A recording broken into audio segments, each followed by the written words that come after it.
মেরে ফেলার জন্য আক্রমণ হয়েছে, পুলিশ বিরোধী দলনেতাকে খুন করতে চেয়েছিল। এবার কোথায় যাবেন হাসিনা?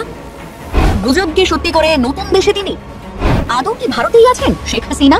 এটা ইউনূসের উস্কানি, উনি যুদ্ধ লাগাতে চান, কারণ উনি ইতিমধ্যে জনসমর্থন খুইয়েছেন। আবারও বাংলাদেশকে নিয়ে বিস্ফোরক মন্তব্য করেছেন পশ্চিমবঙ্গের বিরোধী দলীয় নেতা শুভেন্দু অধিকারী। দলের নেতাকর্মীরা যাতে পালাতে না পারে তার জন্য বিমানবন্দরে কড়াকড়ি আরোপ করলেও পরিবারের সদস্যদের পালিয়ে যেতে তৎকালীন ফ্যাসিস্ট প্রধানমন্ত্রী সরাসরি সহযোগিতা করেছিল। সম্প্রতি হাসিনা তাপস ওনারা ফাঁসের ঘটনায় উঠে এসেছে এমন ঘটনা। কেমন আছো? আমি একটু সিঙ্গাপুর যেতে যাচ্ছিলাম। অনলাইনে ছড়িয়ে পড়া একটি ভয়ঙ্কর অডিওতে তিনি বলছেন, আমাকে দেওয়া শাস্তি তো নেব, কিন্তু তার আগে ওই যারা মামলা দিয়েছে সেই 100-200 জনের হিসাব করে নেব। সম্মানিত দর্শক, আসসালামু আলাইকুম। নতুন একটি নিউজে আপনাকে স্বাগতম। প্রিয় দর্শক, আবারও বাংলাদেশ নিয়ে শুভেন্দু অধিকারী বিস্ফোরক মন্তব্য। শেখ হাসিনাকে বাংলাদেশে ফেরত পাঠানোর ঘোষণা। এবার নিজের গাড়ির ভেতরেই ব্যাপক গণধোলাই খেলেন শুভেন্দু অধিকারী। ভিডিও ভাইরাল, ভারত জুড়ে তোলপাড়। এদিকে শেখ হাসিনা ও ফজলেনুর তাপসের ফোনালা ফাঁস। হাসিনাকে বাংলাদেশে ফেরানোর দিনক্ষণ চূড়ান্ত হচ্ছে গোপনে। অবশেষে শেখ হাসিনার বাংলাদেশে ফেরত আসা নিয়ে গোপন তথ্য ফাঁস করে দিল এনটিভি। বেরিয়ে এলো চাঞ্চল্যকর তথ্য। প্রিয় দর্শক, আমাদের আজকের ভিডিওতে অত্যন্ত গুরুত্বপূর্ণ তথ্য শেয়ার করা হয়েছে। দয়া করে ভিডিওটি শুরু থেকে শেষ পর্যন্ত ধৈর্য সহকারে দেখে একটি লাইক দিয়ে সবাইকে বেশি বেশি করে শেয়ার করে দিবেন। সেই সাথে আমাদের ভিডিওটি আপনি বাংলাদেশের কোন জেলায় বসে দেখছেন বা শুনছেন সেটি অবশ্যই কমেন্ট বক্সে কমেন্ট করে জানিয়ে দিতে ভুলবেন না। জানতে পারছি সরাসরি সেই ছবিটাই কিন্তু এখন দেখাচ্ছি যে শুভেন্দু অধিকারী তিনি এই মুহূর্তে পুলিশ সুপারের দপ্তরের দিকে কিন্তু যাবেন, এমনটাই কিন্তু ঠিক হয়ে আছে। যেভাবে অতর্কিত হামলা হয়েছে পুলিশের সামনে, এটা কিন্তু বলাই যায় পুলিশের কাছে খবর ছিল আগে থেকে এরকম একটা ঘটনা ঘটতে পারে। তারপরেও কিন্তু আজকে এই ঘটনাটা ঘটেছে। এসপি অফিসে অর্থাৎ পুলিশ সুপারের দপ্তরে তিনি যাবেন, তিনি কিন্তু সরাসরি চলে যাচ্ছেন দলীয় কার্যালয় থেকে। তারা পুলিশের উপস্থিতিতে হামলা হলো। পুলিশ করিয়েছে, রাজীব কুমার আর এখানকার এসপি করিয়েছে। আপনারা তো সব জানিয়েছিলেন, তারপরে এরকম করিয়েছে। এটা প্রাণঘাতী হামলা, এটা হামলা নয়। স্বাভাবিকভাবে তিনি যেটা জানালেন যে পুলিশ এই হামলা করিয়েছে এবং এসপি অফিসে যাওয়ার জন্য তিনি কিন্তু রেডি হয়ে গেছেন। এই মুহূর্তে শুভেন্দু অধিকারীর যেভাবে তার উপর হামলা হয়েছে, কনভয়ে হামলা হয়েছে, তার কিন্তু একটাই বক্তব্য যে তিনি তার উপর যে হামলা সেটা সম্পূর্ণভাবে পুলিশের এসপি তাকে সরাসরি কিন্তু দোষারোপ তিনি করছেন। এখানে বিধায়করা রয়েছেন, সেই বিধায়কদের সামনে তিনি কথা বলছেন। এখন এসপি অফিসে কিন্তু তিনি যাচ্ছেন।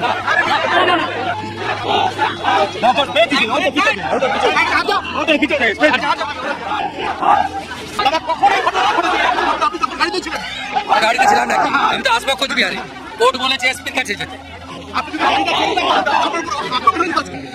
ভাই ছবিটা দেখে নেন, আপনাকে এত কথাই বলতে পারবো। মেরে ফেলার জন্য আক্রমণ হয়েছে এবং এই এসপি ধীতিমান ভট্টাচার্য, উদয়ন গুহ ভাইপো অভিষেক ব্যানার্জির নির্দেশে করেছে। আমরা এর কাছে রিসিভ করিয়েছি বরেন বর্মন, নিখিল রঞ্জন দে এবং সুশীল বর্মনের উপর হামলা, তার সিডিও জমা দিয়েছি আর রিসিভ করিয়েছি। আমরা বসিনি ওর কাছে, ওকে বলেছি কোর্টে দেখা হবে, কারণ আজকে এখানে এসেছি জলপাইগুড়ি সার্কিট বেঞ্চের অনারেবল জাস্টিস সম্মানীয় সৌগত ভট্টাচার্য মহোদয়ের অর্ডারে আমরা তার কাছেই যাব। উনি বলছিলেন যে গাড়ি ভেঙেছে তাকে অ্যারেস্ট করা হয়ে গেছে। আরে অ্যারেস্ট তো উদয়ন গুহকে আগে করতে হবে। কালকে এই খবর আমি পেয়ে governor, DGP, chief secretary, home secretary সবকে আমি দিয়ে এসেছি। 2021 সালে অনারেবল জাস্টিস রাজশেখর মান্থার দুটো অর্ডার আছে, কমিউনিকেট করেছে আমার লয়ার। তারপরে ওই জিনিস করেছে, খুব প্রমাণিত পুলিশ বিরোধী দলনেতাকে খুন করতে চেয়েছিল। খুনের মামলার প্রত্যক্ষ আসামি যদি উদয়ন গুহ হয়, পরোক্ষ আসামির নাম ধীতিমান। এবার কোথায় যাবেন হাসিনা? গুজবকে সত্যি করে নতুন দেশে তিনি আদৌ কি ভারতেই আছেন শেখ হাসিনা? বাংলাদেশের সাবেক প্রধানমন্ত্রী কোথায় আছেন, কিভাবে আছেন, কাদের দায়িত্বে আছেন এ বিষয়ে শুধুই জল্পনা। অনেকেই বলেন তিনি নাকি নয়াদিল্লিতে রয়েছেন, এমনকি তার নিরাপত্তার স্বার্থে হাসিনার সঙ্গে সাক্ষাৎ করতে পারেন না আওয়ামী লীগের নেতারাও। কিন্তু এবার শুধু জল্পনা নয়, বাংলাদেশের একাধিক সংবাদ মাধ্যমের দাবি শেখ হাসিনা রয়েছেন ভারতেই। কিন্তু বাংলাদেশে নতুন নির্বাচিত সরকার গঠনের পর আর ভারতে থাকতে পারবেন না হাসিনা।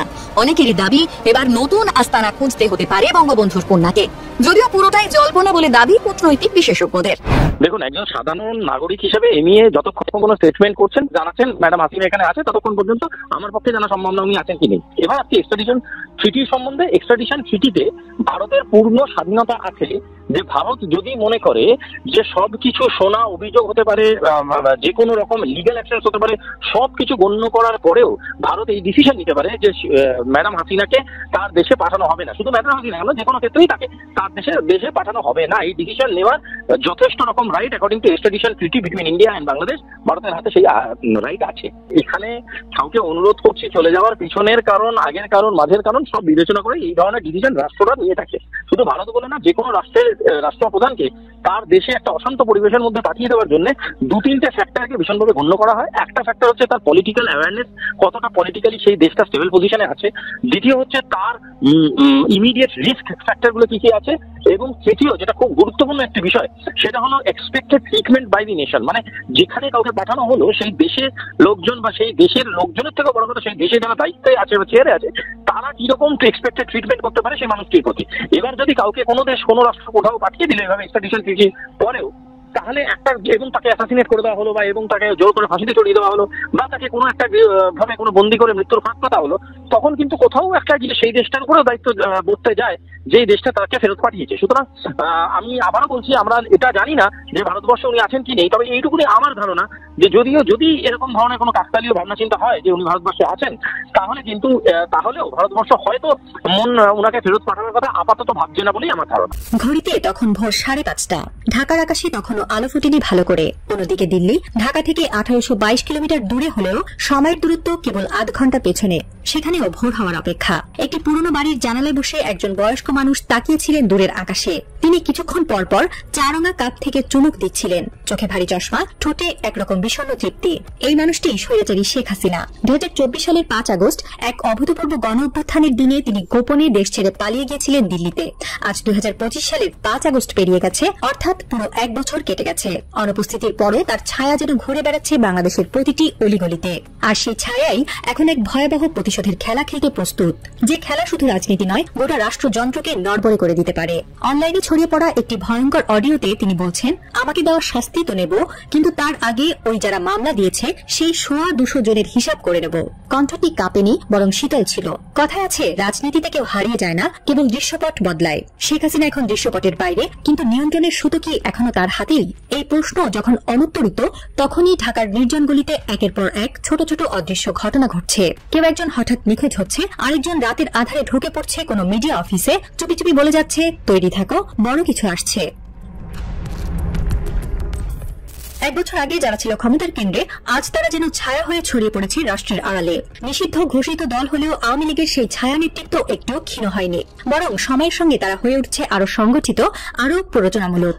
বিশ্লেষকরা বলছেন, ক্ষমতা হারানো আওয়ামী লীগের একটি গোপন অংশ এখনো স্বপ্নে বিভোর পুনরুদ্ধারের। তাদের এই স্বপ্ন একরকম ধর্মীয় আবেশের মতো, এক গভীর মানসিক সংকল্প।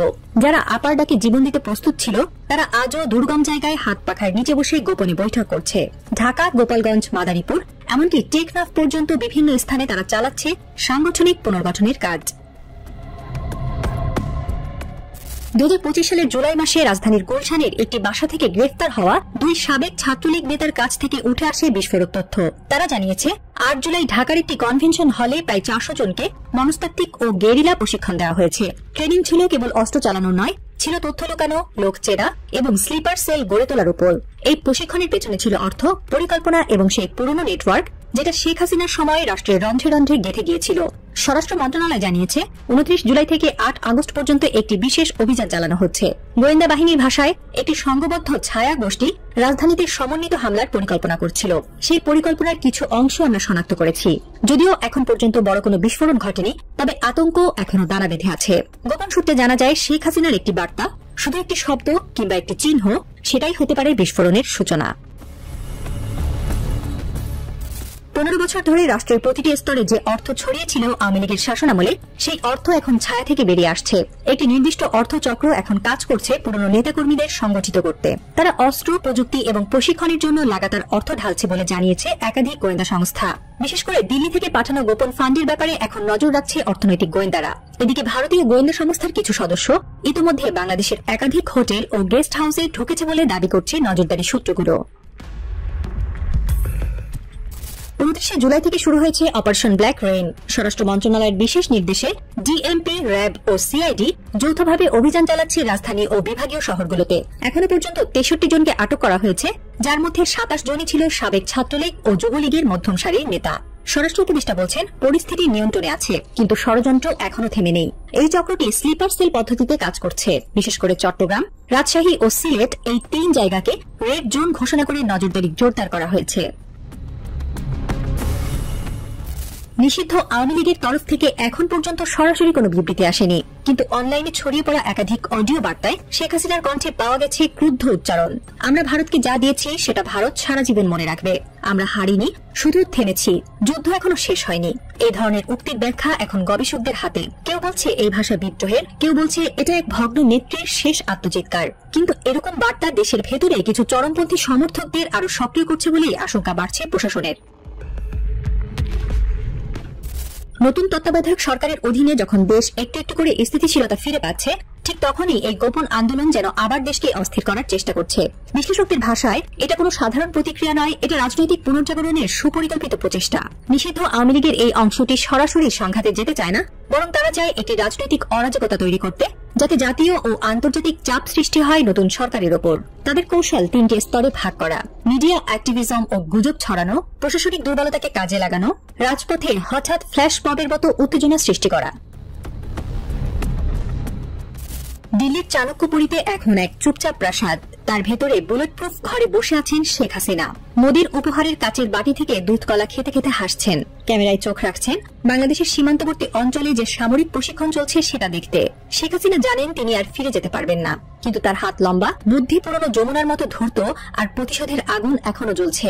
এই জাতিকে আমি দুর্নীতি, গুম, ক্রসফায়ার শিখিয়েছি, এবার ধ্বংস শেখাবো, তিনি ফিসফিস করেন। তার পেছনে দাঁড়িয়ে থাকা ভারতীয় গোয়েন্দা সংস্থার লোকেরা কিছু বলেন না। তারা জানে বাংলাদেশে আবার আগুন লাগানোর জন্য শেখ হাসিনা এখনো মোদির দরবারে দরকারি। ফেরাউন মরেনি, সে শুধু নদী পাল্টেছে। নীল নয়, এখন তার নাম পদ্মা। আর ফেরাউন, সে আর পুরুষ নয়, সে এখন একজন নারী, নাম শেখ হাসিনা। এদিকে আওয়ামী লীগ কর্মীদের গেরিলা প্রশিক্ষণ, অভিযুক্ত মেজরের পর স্ত্রী জাফরিন আটক। নিষিদ্ধ আওয়ামী লীগ ও তার অঙ্গ সংগঠনের নেতাকর্মীদের গেরিলা প্রশিক্ষণ দেওয়ার অভিযোগে অভিযুক্ত সেনা কর্মকর্তা মেজর সাদিকের স্ত্রী সোমায়া জাফরিনকে আটক করেছে ঢাকা মহানগর গোয়েন্দা পুলিশ ডিবি। বুধবার রাতে ডিবির একটি দল তাকে হেফাজতে নেয় এবং মিন্টো রোডের ডিবি কার্যালয়ে নিয়ে যায়। বিষয়টি নিশ্চিত করেছেন ডিবির যুগ্ম কমিশনার মোহাম্মদ নাসিরুল ইসলাম। সোমায়া জাফরিনের বিরুদ্ধে অভিযোগ রয়েছে তিনি স্বামী মেজর সাদিকের সঙ্গে যৌথভাবে গেরিলা প্রশিক্ষণ কার্যক্রমে অংশ নিতেন। বিষয়টি গণমাধ্যমে প্রকাশ হওয়ার পর থেকেই তিনি পুলিশের নজরদারিতে ছিলেন। এর আগে রাজধানী বসুন্ধরা সংলগ্ন একটি কনভেনশন সেন্টারে গোপন বৈঠক থেকে নিষিদ্ধ ঘোষিত আওয়ামী লীগ, ছাত্রলীগ সহ সহযোগী সংগঠনের 22 জন নেতাকর্মীকে গ্রেপ্তার করে ডিএমপি। এ ঘটনায় ভাটারা থানায় একটি মামলা করা হয়। 5 আগস্ট আন্তঃবাহিনী জনসংযোগ পরিদপ্তর আইএসপিআর জানায় 17 জুলাই মেজর সাদিককে তার উত্তরা বাসা থেকে আটক করে সেনা হেফাজতে নেওয়া হয়েছে। ইতিমধ্যে একটি তদন্ত আদালত গঠন করা হয়েছে এবং প্রাথমিক তদন্তে অভিযোগের প্রমাণ পাওয়া গেছে। তদন্ত শেষে তার বিরুদ্ধে সেনাবাহিনীর আইন অনুযায়ী ব্যবস্থা নেওয়া হবে বলে জানায় আইএসপিআর।